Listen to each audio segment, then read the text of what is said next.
Anand, it's the Jet Etihad deal is expected now, but and aviation minister's latest comments was that the deal should be announced in the next 10 to 15 odd days, but still the stock continues to be around that 600 odd mark. Do you think that, where do you see the stock headed?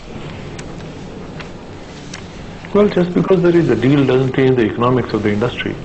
The economics, of course, has improved over the last few months for the simple reason that some competitors have got knocked out.